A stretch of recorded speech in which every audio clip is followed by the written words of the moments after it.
Selamat datang kembali di kelas pengantar komputer software 2. Hari ini kita masuk ke materi ke-10 yaitu kombinasi konsep percabangan dan perulangan bersarang atau nested looping. Setelah sebelumnya kita sudah belajar perulangan tipe for, tipe while, and tipe do while. Ini nanti pretestnya bisa dikerjakan dan dikumpulkan di GCR, yaitu silahkan tuliskan apa perbedaan sintaks if dengan if else, kemudian apakah perbedaan mendasar antara perulangan do while dengan while, yang terakhir kapan kita menggunakan perulangan dengan for and while gitu. Nanti dikerjakan dan ditulis tangan saja untuk tugas yang ini gitu. Nanti akan saya buatkan di GCR atau kakak-kakak stok akan buatkan di GCR.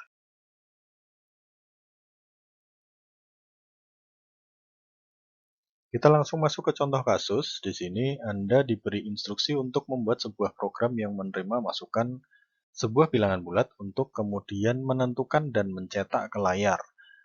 Apakah bilangan tersebut termasuk kategori bilangan genap atau ganjil dan diproses ini diulang terus-menerus hingga pengguna memberikan masukan bilangan min 999 atau dengan kata lain program ini akan berhenti jika penggunanya memasukkan bilangan negatif 999. Lalu pertanyaannya adalah struktur pemrograman seperti apa yang digunakan? Percabangan atau percobaannya seperti apa, ataukah kita harus menggunakan perulangan while, for, atau do while, atau bagaimanakah bentuk program tersebut. Coba Anda buatkan program dan flowchartnya. Ini nanti juga silahkan dikerjakan. Nah, itu sudah ada beberapa poin yang di bold, yaitu masukannya berupa bilangan bulat. Jadi nanti di situ silahkan Anda bedakan apakah itu bilangan bulat atau ganjil. Kemudian dicetak apakah dia bulat atau ganjil nanti disebutkan, dan dia akan terus berulang sampai si pengguna ini menginputkan negatif 99, barulah program ini berhenti. Ya. Ini contoh solusinya. Contoh solusi dari persoalan yang di depan di sini sama, memanggil database-nya, kemudian kita masuk ke bodinya, integer main, kemudian dia menggunakan tipe variabel integer di sini dengan nama variabelnya adalah n. Kita deklarasikan variabel n dengan tipe integer ya di situ. Lalu ada cout-nya masukkan sebuah bilangan bulat. Jadi nanti dia akan ngeprint atau menampilkan tulisan masukkan sebuah bilangan bulat. Kemudian selanjutnya ada cin. Itu cin-nya adalah variabel n yang artinya di situ digunakan untuk menyimpan bilangan yang dimasukkan ke dalam variabel n. Ini adalah input dari pengguna untuk bagian cin n ini. Kemudian kita masuk ke while-nya. While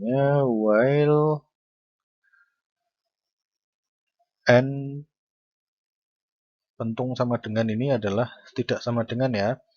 N tidak sama dengan negatif 999, maka perulangan akan terus berjalan selama inputnya tidak sama dengan negatif 999. Dan dia akan berhenti ketika nilainya sama dengan minus 999 programnya. Kalau di input itu dia akan berhenti. Cout-nya apa yang akan dikeluarkan? Di situ cout-nya n akan dikeluarkan, dan saya kelewat satu. Di sini di bawah while itu ada if sama dengan %2 sama dengan 0. Ini artinya n modulo 2 sama dengan 0. Artinya bilangan input kalau dibagi 2 sama tidak memiliki sisa atau sisanya sama dengan 0, maka dia termasuk ke dalam kategori bilangan genap. Ini nanti modulo atau modulus, yang artinya ketika dia dibagi sisanya berapa yang dikehendakin. Kalau misalkan n modulo 2 sama dengan 1, ya berarti bilangan berapa ketika dibagi 2 sisanya sama dengan 1. Berarti nanti dia ganjil misalkan seperti itu. Maka cout yang di bawah if sama dengan if modulo 2 sama dengan 0 itu, Cout-nya termasuk bilangan genap. Kalau dia ketika dibagi 2 tidak bersisa, atau sisanya sama dengan 0. Else, kalau dia tidak memenuhi yang atas, maka Cout-nya termasuk bilangan ganjil. Maka bilangan yang diinput N merupakan bilangan ganjil. Lalu di bawahnya ada Cout lagi. Lagi, masukkan sebuah bilangan bulat. Jadi dia akan ngeloop terus, akan menampilkan terus sampai kita memberikan negatif 9999. Dia akan stop. Kalau kita tidak memberikan value n-nya itu negatif 999, maka program ini tidak akan berhenti. Ini komponen perulangannya ya, komponen perulangannya itu masuk di while-nya. Dia batasannya diulang sampai negatif 999 sebagai input. Kemudian ini konsep percabangannya. Ada Cout, ada if else di situ. Kemudian apakah ada solusi lain bagaimana ketika kita menggunakan do while? Jadi kalau do while itu ya dia dikerjakan dulu, salah benar belakangan, yang penting jalan dulu gitu. Jadi bisa jadi ketika dimasukkan min 9999 nanti muncul dia ganjil atau genap gitu. Bisa jadi seperti itu.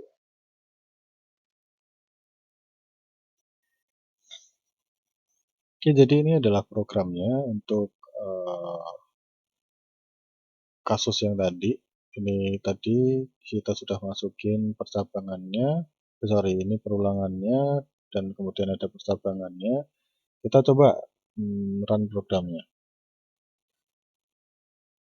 Oke, masukkan sebuah bilangan bulat, misalkan saya masukkan 2.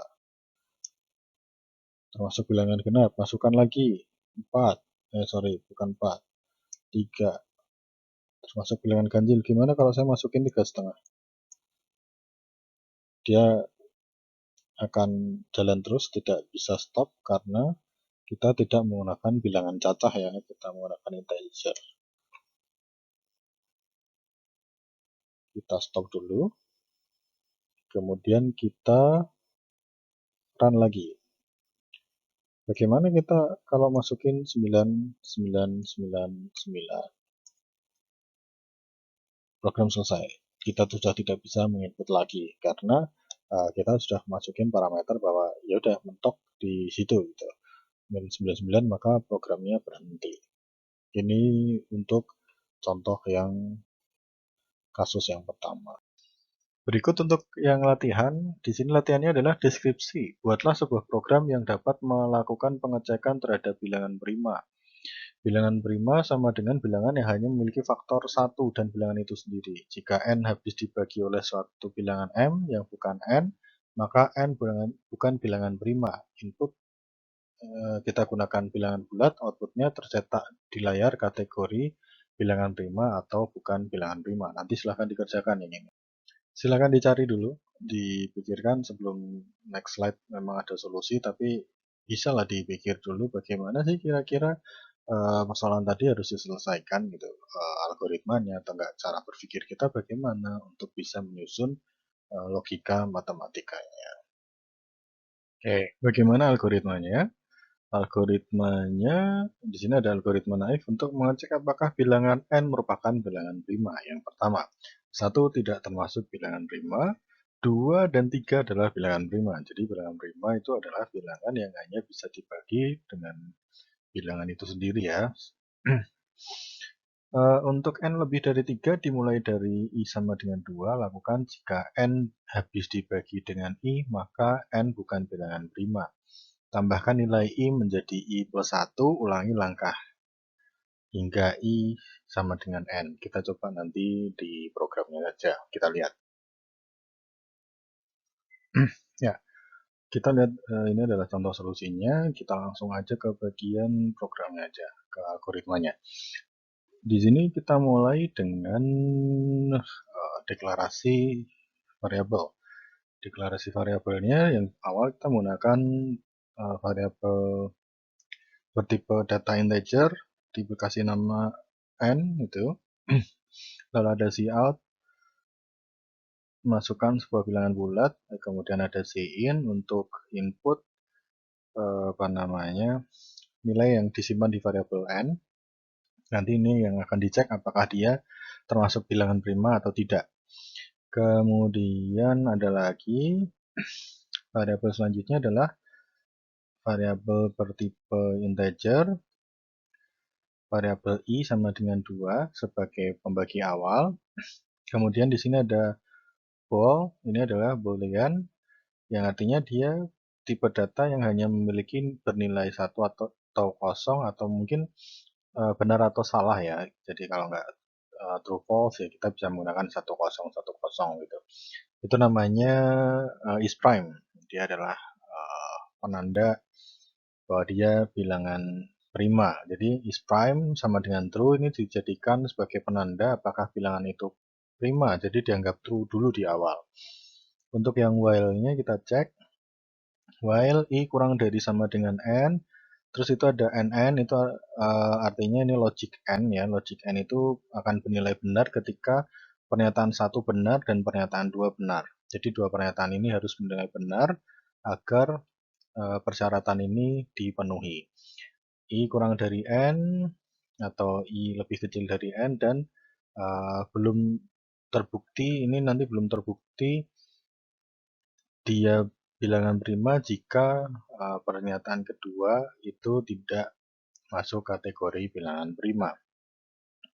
Lalu yang if-nya kita cek, if-nya apa? If n modulo i sama dengan 0, jadi jika n habis dibagi i, artinya punya pembagi selain 1 dan dirinya sendiri, maka dia bukan prima. Itu syarat pertama. Ada nn di sini, nn artinya dia logic n dan n modulo sama dengan 2 syarat tambahan dan n modulo sama dengan 3. Jadi dia mengecualikan 2 dan 3 dari hasil ini mengecualikan 2 dan 3 dari hasil salah deteksi. Kemudian nanti di bawahnya lagi ada i++, jadi itu nanti untuk step selanjutnya dia naiknya satu-satu.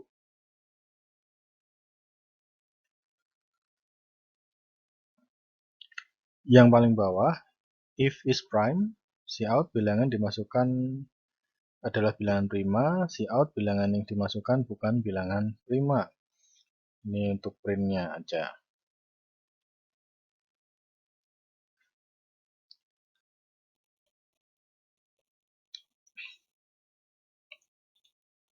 Jadi nanti programnya setelah dipindah ke GDB atau C++, nanti akan seperti ini.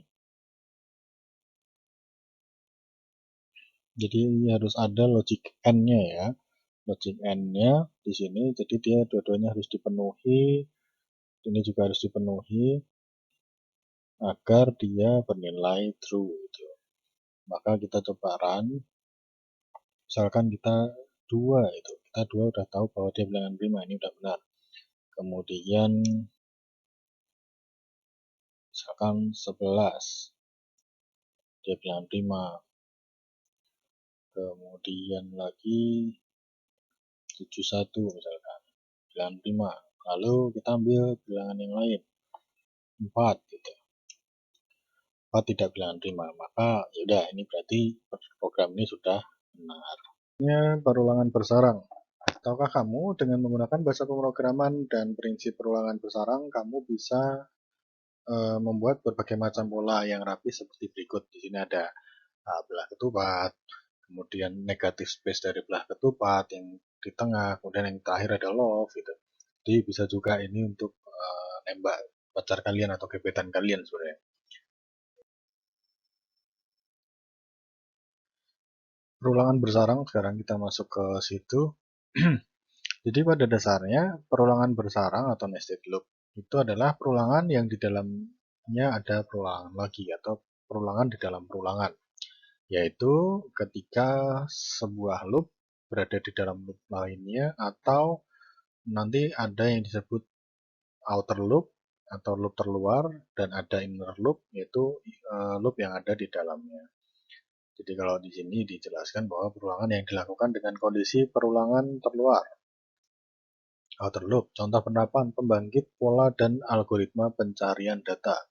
Struktur umum outer loop itu ada for, do, ini ada loop pertama atau loop luarnya. Kemudian inner loopnya di dalamnya ada for apa, kemudian do something else, dan seterusnya gitu. Kita masuk ke contoh kasus di sini. Contoh kasus ini ada sebuah listing program di sisi kanan. Lalu kita bisa juga melihat perintah di sebelah kiri itu. Perintahnya adalah lakukan analisis terhadap algoritma program di samping. Apakah yang tercetak di layar? Coba bandingkan luaran yang tercetak di layar jika N sama dengan 3 dan N sama dengan 5. Contoh, kita lihat dulu programnya. Di sini ada program ini. Kemudian kita lihat di bagian sininya ya.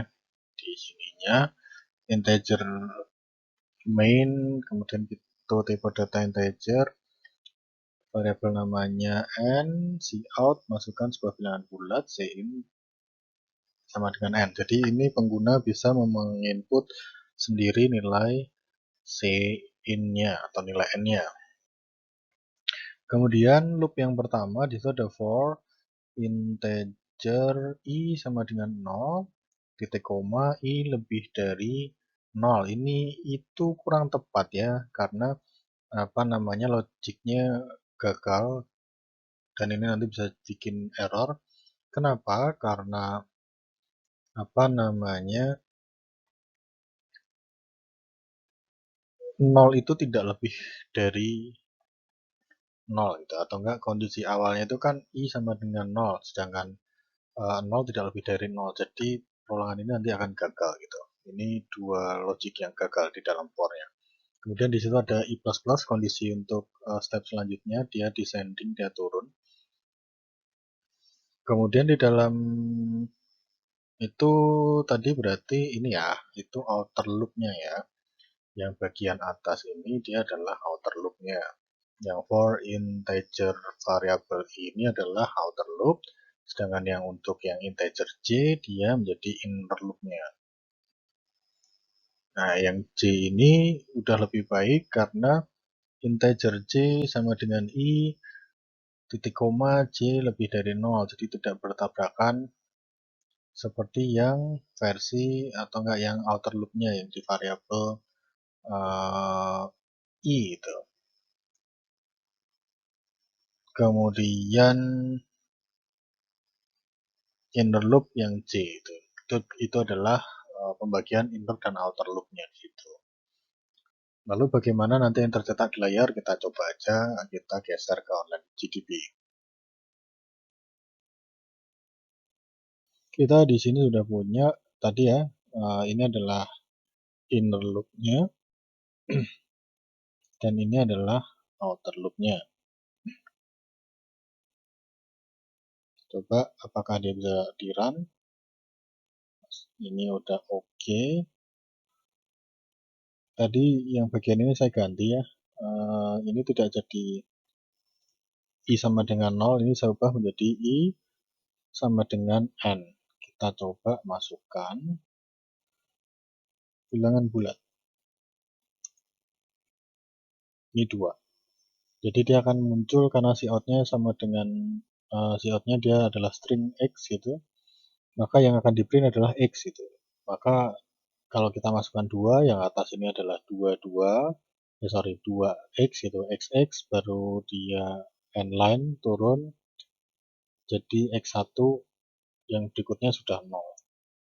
Gimana kalau yang kita input itu n-nya 3 seperti yang di soal tadi yang diminta 3, maka baris pertama ini kita muncul 3 huruf x, yang kedua muncul 2 huruf x, yang ketiga muncul 1 huruf x. Berarti ini kan kalau dilihat begini, maka nanti kalau 5, yang bawah itu nanti jadi 5 ya, ada 5 huruf x paling atas, dan seterusnya menjadi segitiga siku-siku terbalik gitu, untuk geometrinya. Untuk latihan silahkan nanti dicoba sendiri. Ini buatlah sebuah program yang dapat menerima masukan sebuah bilangan bulat n yang menyatakan panjang sisi persegi. Kemudian program akan mencetak ke layar pola persegi dengan menggunakan simbol pagar atau sharp. Berikut contoh untuk keluaran untuk n sama dengan 3. Ini pola perseginya 3 kali 3 yang disusun menggunakan simbol pagar. Ini adalah contoh listing programnya, nanti bisa dicoba sendiri masing-masing di rumah. Ini untuk penggunaan pagar dan ini untuk penggunaan X. Silahkan dicoba aja, silahkan. Untuk tugas 1 ini nanti juga silahkan dikerjakan sebagai tugas. Mungkin kakak-kakak Asprok jika mungkin nanti akan mengubah soalnya silahkan saja, silahkan diubah. Nanti bisa diganti sesuai dengan apa yang dikehendakin saja. Nanti soal tugas akan di-post di GCR. Tugas 2 juga ya, nanti dikerjakan silahkan.